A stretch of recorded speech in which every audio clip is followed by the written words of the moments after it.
waa maxay sababta ay ugu baahan yihiin beeraleydeena inay samaystaan waxa la yiraahdo mix farming?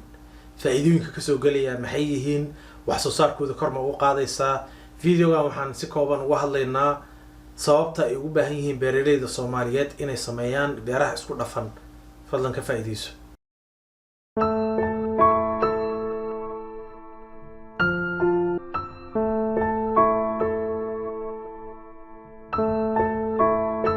السلام عليكم كسر هذا الفيديو كلا يدين دياري سفام صومالي أو نقول ترى قلنا إني كيف يستعد الصوماليات مقعيقو على باشي فضلا هدي أكو عصوب تاي كنال كان سبسكرايب ده بالكنا تابو سيسكو دا في الفيديو كستو مسوقد بينو لأنه وذاك ولا لها كلا صوماليات سيوقف يستمر مع ستين sidaan sheegnay videoga waxaan uga hadlaynaa sababta loogu baahan yahay beeraha isku dhafsan ama mixed farming waxa loo yaqaano. Mixed farming marka waa nidaamka sida hore usoo sheegnay xoolaha iyo dalagyada la isku darayo isku hal mar ama isku xilli ama laba mar oo kala dambaysa la isku qasayo.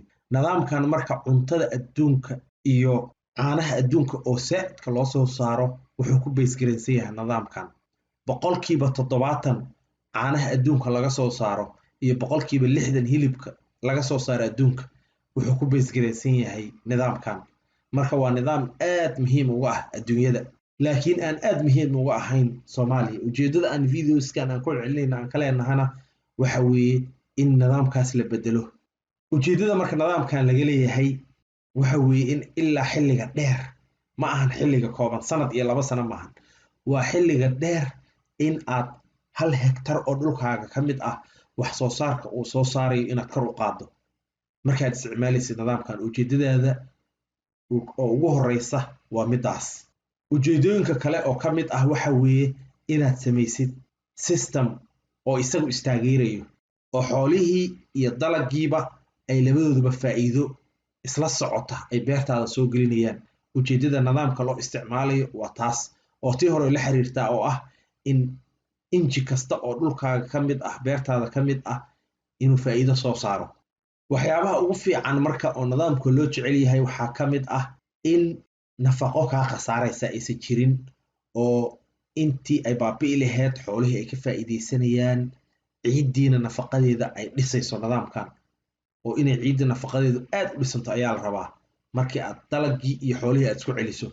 marka sida aad dareentay xoolo markay kuu joogaan waxaad samaynaysaa nidaam ah in markasta ciiddaadii aysan bannaanayn oo markii xooluhu ay joogaan oo caws aad ku abuurtid oo caws uu ka baxayo si ay ciiddii aysan kaaga halaabin. haddii ciiddii aad ku abuurto waxa la yiraahdo green manure nafaqadii aad badanaysa xoolihiina waa ka faa'iideysanayaan. caws haddii uu ka baxayana ama biyihii socotay ama dabayshii kaama qaadayaan nafaqadii ciidda ku jirtay. marka sidaas darteed ayay haddii xoolo joogaan markasta ciiddii nafaqadeeda saas ayay ku dhismaysaa. ujeedooyinka kale oo weyn oo nidaamkan loo isticmaalana waxa weeye in aad ka maaranto inaad kiimika nafaqa ah aad soo gadato oo aad ka maaranto. haddaad nidaamkan si fiican aad u maamusho waad ka maarmaysaa inaad soo gadato nafaqo bannaanka ah ka soo gadato waa ka maarmaysaa.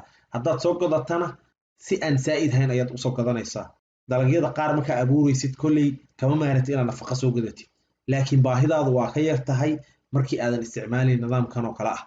waxyaabaha kale oo aadka looga faa'iido ujeedada nidaamkan marka la isticmaalayo waxaa ka mid ah in la yareeyo cayayaankii sunta lagu buufinayay. sababtoo ah maadaama cayayaankii dalagyadaada ka mid ah jeclaa haddii isbeddel uu ka dhaco meeshii oo xoolo ay joogaan oo dalagii uu jeclaa uusan meesha joogin waxaa dhacaysa kala go' inuu ku dhaco cimiladii uu ku fiicneed ma ahan meeshaas uu ku dhimanayaa. marka taasna waxay kuu keenaysaa inaadan isticmaalin sun badan markii aad ku celceliso laakiin hal dalag oo aadan bedelin sanadba sanad ka dambeeya waxaa dhacaysa in cayayaanka dalagaas dhibayay uu saa'id u bato oo adigana aad ku qasbantahay markasta inaad buufisid. marka faa'iidooyinka laga helo ayay ka mid tahay nidaamkan. marka sida aad dareentay waxa weeye sida aad falaarta ka aragtid in ay noqoto wixii loop wax isku noqda system isku noqda. wixii ka yimid dalaga waa inay xooluhu ka faa'iideysan karaan iyo suuqaaga. xoolaha wixii ka yimidna waa inuu ka faa'iideysan karaa dalagii iyo ganacsigaagii kale. marka waa in nidaam isku noqda waa inuu yahay. marka ujeedada loo samaynayaa waa in la kala faa'iida oo meel kasta oo ka mid ah nidaamkii uu iska faa'iidaa. dabcan midaan horaan usoo sheegnay oo ah in laga faa'iideysan karo xooggii xoolahana in laga faa'iidaysan karo oo wax lagu qabsan karo. sidoo kale hore aan usoo sheegnay faa'iidooyinka laga helayo nidaamkan iyo sababaha ugu baahannaha wax ka mid ah waxa la yidhahdo closed nutrient cycling ka mid ah oo ah nafaqadii inay ku wareeganayso isla beertaadii. dabcan waxyaabaha aadka loogu isticmaalana waxaa ka mid ah inuu cimiladii ay u fiican tahay markii ay isticmaashay nidaamkan, oo kaba soo qaadba kiimikada aan dabiiciga ahayn haddaad si xad dhaafa oo nidaamsanayn haddaad u isticmaasho, cusbadii inay ciidda ku badiso ayaa laga yaabaa oo dalagyadii qaar sun ku noqoto. laakiin haddii aad waxyaabo badan isku celceliso dhibaatadaas waa kaa yaraanaysaa. sidoo kale suntan biyihii oo kale dadku cabayeen uma fiicna, marka sababtaas darteed haddii aad ka maari karto ama green manure isticmaal iyo nidaamkan aad isku celiso waxaa kuu sahlanaanaysa inaad waxyaabahaas qaar ka maaranto.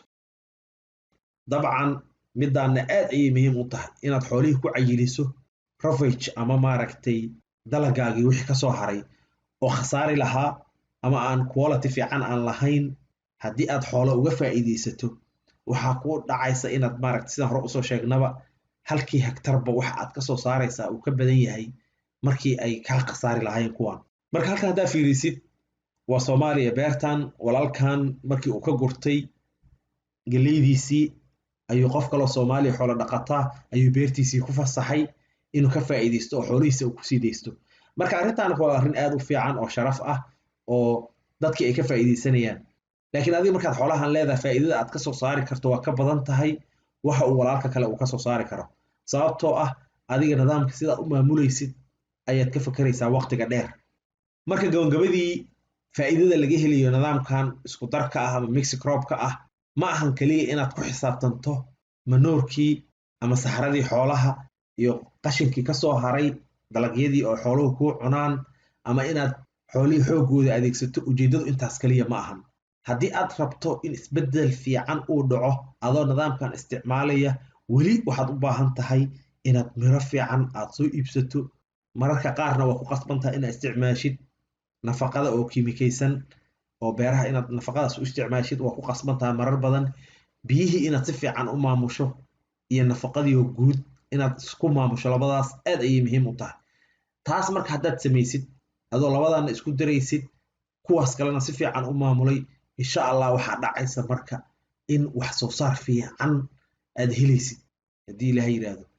waxaan rajaynayaa inaad video ka faa'iidaysatay. intaan video kale ku kulmi doono, asalaamu calaykum waraxmatullahi wabarakaatuh iyo barasho wacan.